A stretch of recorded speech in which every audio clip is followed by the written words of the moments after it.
Good evening, Saints. Well, tonight we're going to take a little Bible study. I think it's going to be a blessing if you're into seeing what God has hidden away in His Word. Give you a little background here. I was at my Thursday morning Bible study, and the Bible study leader, we had just finished the book of James, and he showed up today and said we're going to do a comparison study on the miracle of Jesus walking on the water, and then Peter getting invited out to meet him there. And we looked at it's in 3 of the Gospels, and we took a look and looked at some of the differences, then looked out on the personal application of Peter having the courage to get out of the boat, and even when he faltered and took his eyes off the Lord was right there to save him. And so you can get a lot of personal application out of just taking a look at that story and say, what's God trying to say? I gotta apologize if you hear thunder in the background. It looks like we're just getting a storm right now, but this will be a short one, I think, but I think it'll be a kind of a blessing. At least I hope so. It was just dawning on me while I was sitting in the Bible study that there was something pretty cool sitting in here, and now let's try and have some Holy Spirit led, hopefully, understanding here. So the story here, we'll start with Mark and we'll finish in the John version of it, Mark 6:45 through 52. And straightway he constrained his disciples to get into the ship and go to the other side before unto Bethsaida, while he sent away the people. And when he had sent them away, he departed into a mountain to pray. And when even was come, the ship was in the midst of the sea, and he alone was on land. And when he saw them toiling and rowing, for the wind was contrary to him, and about the 4th watch of the night, he came unto them walking upon the sea, and would have passed them by. But when they saw him walking upon the sea, they supposed it had been a spirit, and cried out. For they all saw him and were troubled. And immediately he talked with them, and said unto them, Be of good cheer, it is I, be not afraid. And he went unto them into the ship, and the wind ceased, and they were sore amazed in themselves beyond measure, and wondered. For they considered not the miracle of the loaves, for their heart was hardened. Okay. And I guess I probably should have prefaced this by saying we've said this several times in different videos, but some of the amazing stuff in the Bible is in these parallel passages, and then you take a look at the differences, and it gets even better if you take a look. I've used this framework before, called the 4 Faces of Christ. You can Google it, but most people, I would say, if they talk about it at all, they talk just about you want to say the coincidence that there's 4 Gospels that represent the 4 standards that were used when the 12 tribes were going through the wilderness wandering. They were aligned in a perfect shape of a cross. You see that in Numbers chapter 2, I think. And there was one lead tribe for each one of the ordinals on the compass, the north, south, east, and west. And so there was 4 lead banners. Just happens to match the 4 faces you see on the seraphim, I think it is, in Revelation. Is it in 4 where you see the scene in the throne room? And this is also depicted in Ezekiel 2. 1 or 2 is the throne rooms, or is the heavenly chariot scene in Ezekiel. Apologize, probably could have looked that up. And it's repeated again in Ezekiel, I want to say 10. I'll just call that out. Be careful with Ezekiel 10. If you dig into that, it looks like the 4 faces all of a sudden changed in Ezekiel 10, I want to say it is. But if you dig into that, this may be a situation where the translation didn't quite work out right. If you're stuck on that, go check out the Septuagint. So, okay, enough on that. There's 4 faces of Christ. It was represented in the 4 lead banners during the wilderness wanderings. It's represented again in the 4 faces of the living creatures, the way it's described in Revelation. It's sitting there in Ezekiel. I think it's 2 and 10. Don't hold me to those chapters. So that's all cool, but how does it apply? And I'm just, trying to summarize this quick for people that haven't been through this before. It represents the 4 views of Christ, and this is where you get the cool thing about why is there 4 Gospels, especially when 3 of them are so similar. And so I'm just going to run this down quick. Gospel of John is easy because it's depicting Christ as God, fully God. And you see that in the first couple of verses of the Gospel of John. He was the Word. He was there in the beginning. Okay, everything that was created through him. So Jesus is God. The Matthew account, you pick up any commentary you want. One of the things that they'll say is Matthew's account, the Jewish Messiah is being represented. And if you ask me, it's literally the call for the Jewish people to accept Christ as the Messiah. There's lots of references in Matthew's gospel where Matthew says to fulfill what was written. He points back to the Old Testament showing how Jesus fulfilled what was said to be of the coming Mashiach, right? So he's the Messiah. Mark's a little bit interesting here. He's depicted in the 4 faces as the calf or the ox, the servant animal. So he's the servant, suffering servant. And a little bit of conjecture here on my part, but I think that picture of Christ is in there mainly because the Jewish people in Christ's day were looking for the Mashiach to be the next coming of King David, the strong warrior ruler that was going to take out the Roman Empire and set up his millennial reign, which he would have done for them if they would have accepted him, but they struggled mightily with the way he presented. And really, in the end, when he was put to death, he showed up on the road to Emmaus and had to describe how he was pictured all throughout and why Christ had to suffer, right? So he had to explain to the Jewish people because they didn't recognize him as Mashiach. They rejected him as Mashiach. And so he's the suffering servant, which was the view of the Mashiach that the Jews of the day weren't grasping, at least the majority of the Jewish people. And so they don't recognize Christ, and that's the context there. Luke, I'll just point out, since we're taking a look at this, Luke is represented in the banners as the face of a man, same as on the seraphim. Luke is really a representation of Christ to the Gentile world. It's a linear flow to the gospel. It fits the Greek mindset. And so there's your 4 gospels, the 4 views into it.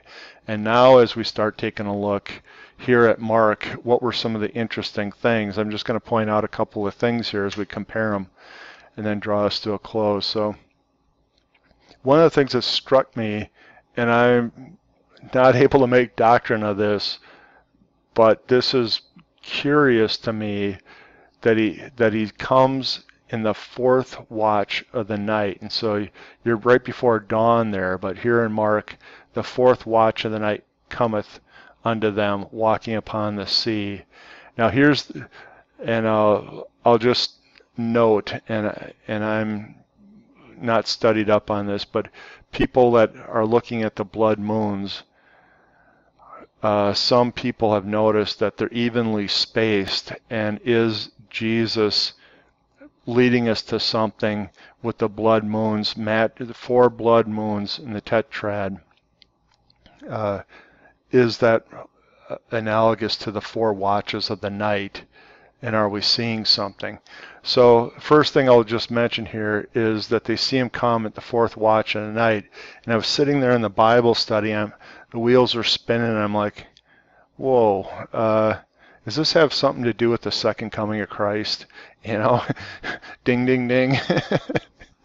So let's just keep coming through here, because my premise is going to be, I think, Jesus hid a little picture of his second coming in this event that we're seeing here. So we notice here he's coming the 4th watch of the night, walking upon the sea. He would have passed them by, so he didn't recognize them. And they didn't recognize him as Jesus. They supposed it was a spirit, and they cried out. Now, you think that they were crying out compassionately, here's Jesus, but no, they just thought it was a spirit, small s, right? So a spirit, a ghost, for they saw him and were troubled. So in this view of Christ, the disciples, aren't really recognizing him. And so isn't that kind of fitting, this view that we have on Mark of the gospel? Jesus came as the suffering servant. The Jewish people of the day didn't recognize him as the Messiah. And it's cool here that, now for 2,000 years, the bulk of the Jewish people don't recognize Jesus as the Messiah. And so he's going to pass them by, as he would have passed them by. They didn't recognize him as Jesus. They thought it was just a spirit or a ghost, and they were troubled by this. But then immediately he talked with them and said to them, be of good cheer, it is I. So he had to tell them, it's me, don't be afraid. And so that's kind of cool. Okay. And then the last part to point out in here is, for they considered not the miracle of the loaves, for their heart was hardened. And that was the previous event, is, Jesus had just done the miracle, the feeding of the 5,000 and the fish and the loaves, and he, what was left over, 12 baskets. And again, 12 numerically represents government. The Jewish people of the day, the Pharisees, Sadducees, didn't accept Christ as Messiah. So these whole things tie together, and Jesus here tips it off, is for they consider not the miracle of the loaves, for their heart was hardened. Isn't that perfect? That's exactly the way they treated Christ in that day. And boy, it's dripping with symbolism and kind of a picturing, allegory, pattern. The Jewish mind sees pattern in Scripture, so I guess I'm becoming, maybe that was part of my adoption, I'm becoming more and more Jewish on some of these things. Let's go to Matthew 14 and take a look at that version of the account. Now this one's the longer one because they get into actually what Peter did. And let's start in 22. And straightway Jesus constrained his disciples to get into the ship and go before him unto the other side, while he sent the multitudes away. And when he had sent the multitudes away, he went up on the mountain apart to pray. And when evening was come, he was there alone. But the ship was now in the midst of the sea, tossed with the waves, for the wind was contrary. And in the 4th watch, there we go again, of the night, Jesus went unto them, walking on the sea. And when the disciples saw him walking on the sea, they were troubled, saying, it is a spirit, and they cried out for fear. But straightway Jesus spake unto them, saying, be of good cheer, it is I, be not afraid. And Peter answered him and said, Lord, if be thou, bid me come unto thee on the water. And he said, come. And then Peter was come down out of the ship. He walked on the water to Jesus. But when he saw that the wind was boisterous, he was afraid, and beginning to sink, he cried, saying, Lord, save me. And immediately Jesus stretched forth his hand and caught him, and said unto him, O thou of little faith, wherefore didst thou doubt? And when they were come into the ship, the wind ceased. And then they that were in the ship came to worship him came and worshipped him, saying, "Of truth, thou art the Son of God." Okay, so now, wow, this is really powerful, right? So the first thing is fourth watch of the night. Storyline flows much like Mark. And again, I think Matthew's gospel was to the Jewish people, calling them to say Jesus was the Messiah. Mark was very similar to that, but was showing the traits of the Messiah that they weren't looking for, the suffering servant traits, and their heart was hardened and they missed it, right? So these are very similar gospels. Okay, and then what happens here? Peter says, Jesus, if it's you, call out, tell me to come to you. And he walked on the water, right? And so I'm noting here, putting this down in the context of a little picture of the second coming, that one of the disciples took the leap of faith, if you want to say, and trusted in Jesus as the Messiah first, and it was Peter, and he gets out of the boat and he starts trying to walk to Jesus, or walk with Jesus, if you want to say. And so I think that's interesting, because now coming into the end of the age, what do we have? We have, a small but burgeoning number of Messianic Jews. I was sort of picturing, the likes of Jonathan Cahn here, or somebody bold like Peter for Christ, taking risks, walking out on the water, right? But he is a minority in the pool, if you want to say, of Jewish people.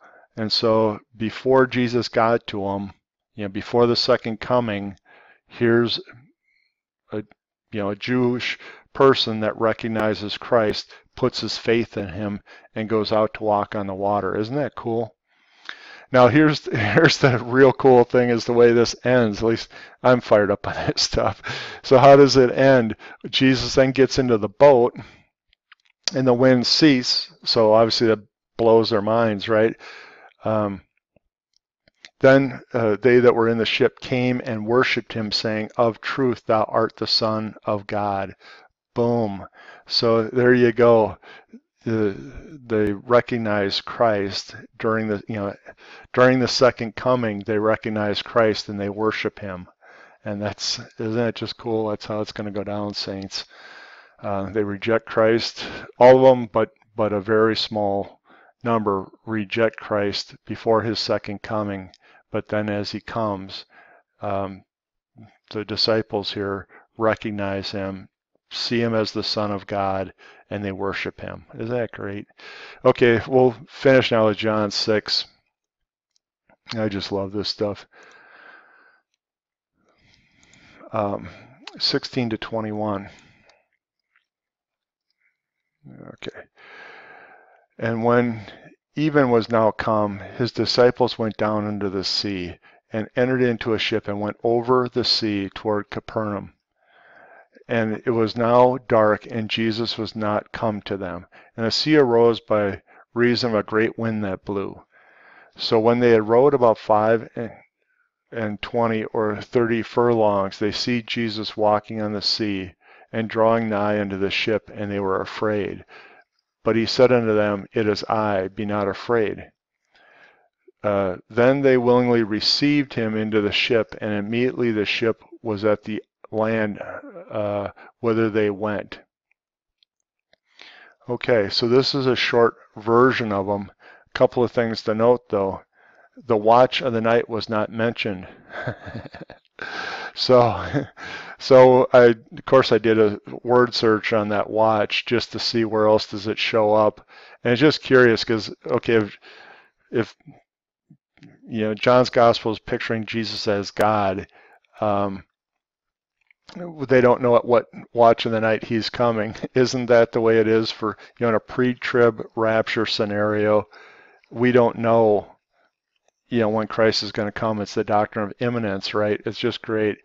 But in Luke, which is the gospel for the Gentiles, the Greek mind, there is a reference in Luke 12:38 at if he comes in the second or third watch. And so that's cool if we follow the blood moon pattern, and I don't know if the blood moons match that theory of the watches of the night. You could suspect by the way this is flowing that Jesus comes in the third watch. We're already past the second blood moon. We've had the third blood moon, but we're not yet to the fourth. So that's pretty cool, right? Now in John 21, then they willingly received him into the ship, and immediately the ship was at the land whither they went. Now, there you go again. If you just say this is depicting the pre-trib, second coming, the pre-trib rapture, what do us the believers have to do? They have to willingly accept Christ.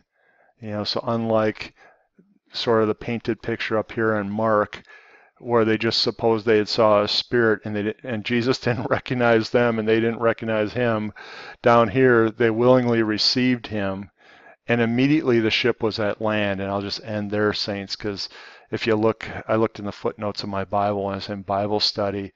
The commentator said clearly this is another miracle that happens in the context of this story.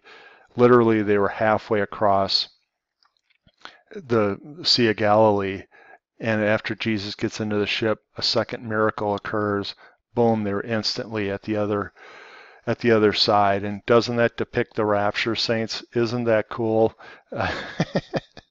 Immediately they're at the other side. They willingly receive him, and when Jesus comes, second coming, boom, they're at the other side. So, okay, saints, I'll leave you there tonight. Kind of a quick one, but wow, what a blessing. This stuff just fires me up when it comes.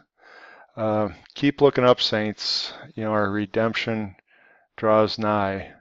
There's lots of stuff we could talk about with the Middle East and the Iran deal and what's going on at the UN and all this stuff, but you know what? We're keeping our nose to the grindstone. Keep the Bible studies going. Keep lifting up the Lord. God bless.